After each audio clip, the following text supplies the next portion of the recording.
అక్కడికి పోయి రాజ్భవన్ పోయి రిటర్న్ పోయి వదిలేసినాం ఈమెను. వదిలేసి మళ్ళా రాజ్భవన్ పోవాలి.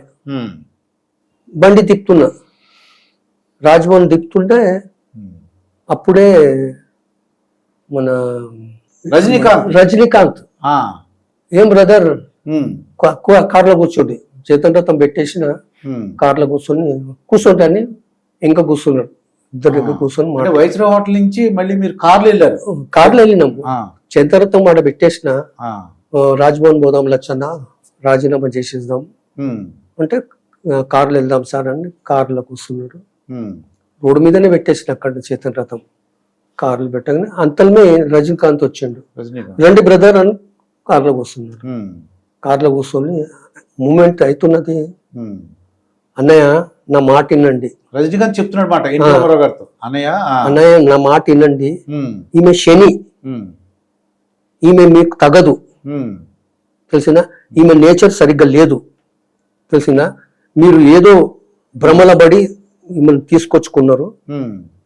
ఇప్పటికైనా కానీ ఈమెను పక్కకు పెట్టండి, పక్కన పెట్టాలి అంతే. ఈమెను పక్కకు పెట్టి ఇన్వాల్వ్ చేయకూడదు, పొలిటిక్స్ లో ఇన్వాల్వ్ చేయకూడదు, పక్కకు పెట్టుర్రి, అందరినీ తీసుకొచ్చి మీకు ముంగట నిలబెట్టేస్తా అన్నాడు రజనీకాంత్ గారు. అంటే లే బ్రదర్, ఆమె నా దగ్గరనే ఉంటుంది, ఆమె దగ్గర నీ దగ్గరనే ఉంటే మీకు కర్మ సార్, కార్ ఆపండి నేను దిగిపోతాను. అప్పటి మటుకు స్టాప్ కాలేజ్కి వచ్చేసినాం. రజనీకాంత్ చెప్పినా వినలేదు ఎన్టీ రామారావు. రాజ్భవన్ రోడ్ మీద స్టాప్ కాలేజ్ ఉన్నది, ఫస్ట్ స్టాప్ కాలేజ్ వస్తుంది, తర్వాత లెక్వి గెస్ట్ హౌస్ వస్తుంది, తర్వాత స్టాప్ నర్స్ క్వార్టర్స్ వస్తుంది, తర్వాత రాజ్భవన్ వస్తుంది. ఇక్కడ స్టాప్ కాలేజ్ కాడ ఆపు అంటే ఆపేసిన.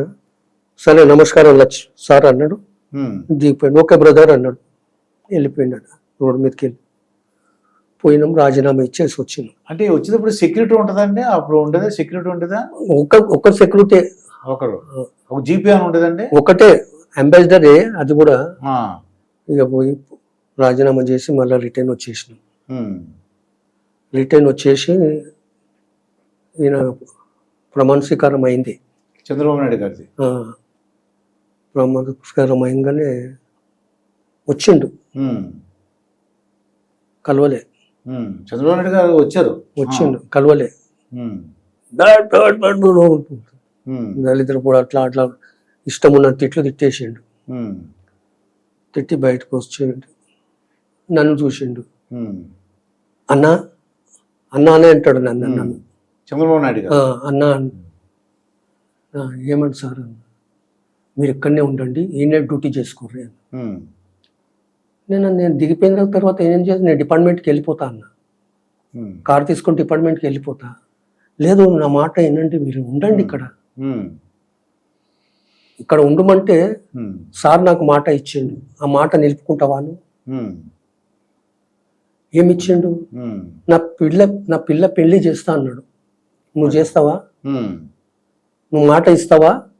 నేను ఉంటా, ఇక్కడ ఉండిపోతాను. నేను చేస్తా లచ్చన్న, నువ్వు ఇక్కడనే ఉండు, ఏమన్నా ఉంటే నాకు చెప్పు.